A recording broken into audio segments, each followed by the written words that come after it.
Welcome to The Explainer. Today, we're going to crack open the playbook for understanding and managing behavior by taking an inside look at the key concepts from Special Learning's advanced course on applied behavior analysis.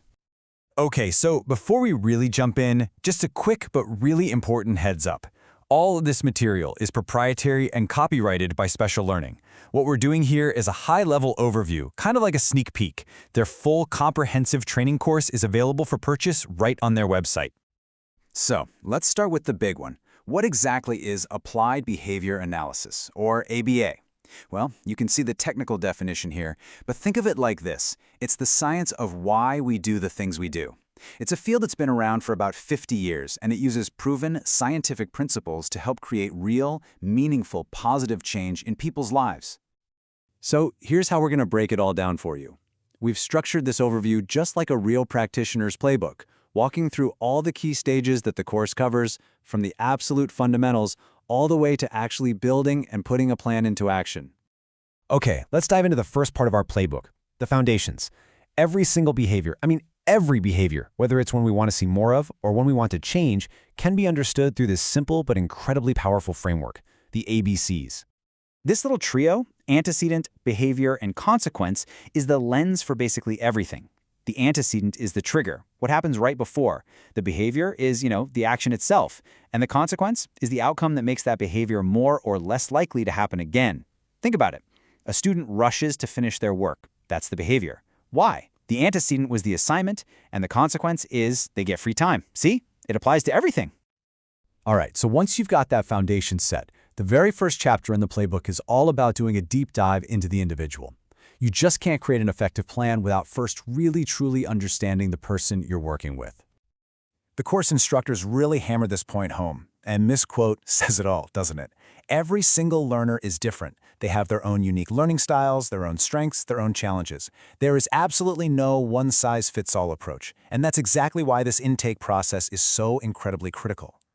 The course gets into the nitty-gritty of how to build a complete profile of the learner. And we're not talking about just a quick checklist here. This means in-depth interviews with parents, with teachers, and a really thorough assessment of everything from their academic skills to their daily living routines, like, can they brush their own teeth? Are they toilet trained? The whole picture.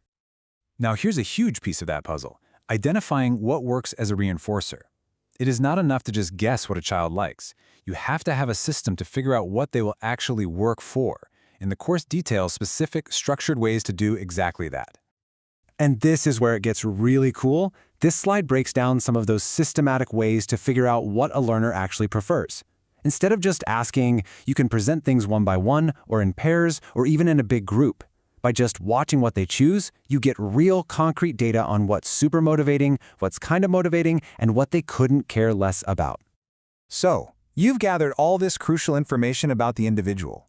What's next? Well, that brings us to Section 3 of the playbook, the Practitioner's Toolkit. This is where we get the specific techniques for actually teaching new skills and behaviors. A huge part of this toolkit is something called prompting. Now, it's so important to get this right. A prompt is not a correction you give after someone makes a mistake. It's a support you give with or right after an instruction to make sure the learner succeeds.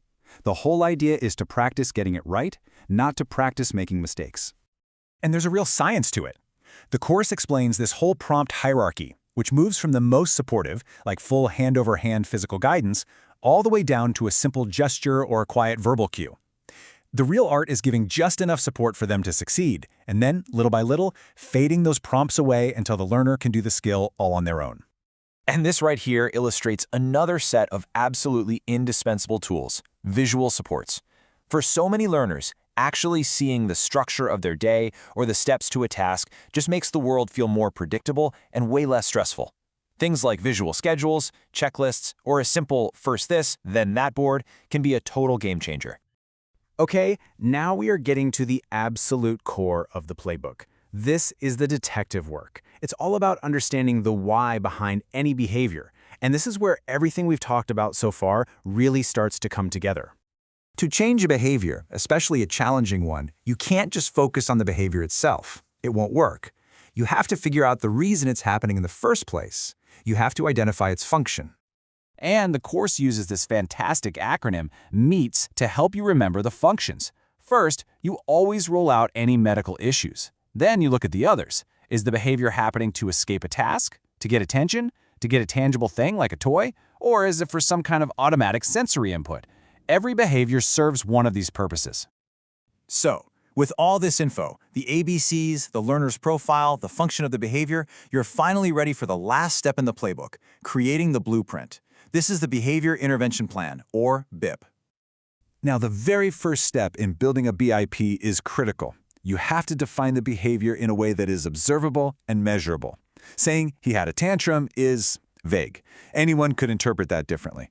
But defining it with specific actions that anyone could see and agree on, screaming, dropping, kicking, that ensures everyone is on the same page.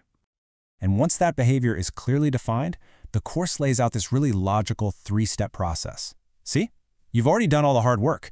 You define what you're targeting, you determine its function from your data, and then you match your intervention directly to that function. And this right here is the absolute key.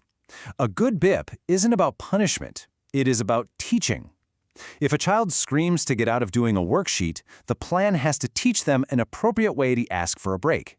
If they hit someone to get attention, the plan has to teach them how to tap them on the shoulder. The new skill has to work just as well as the old one did. So there you have it. That's a quick snapshot of the systematic, evidence-based process that Special Learning's course walks you through, step by step.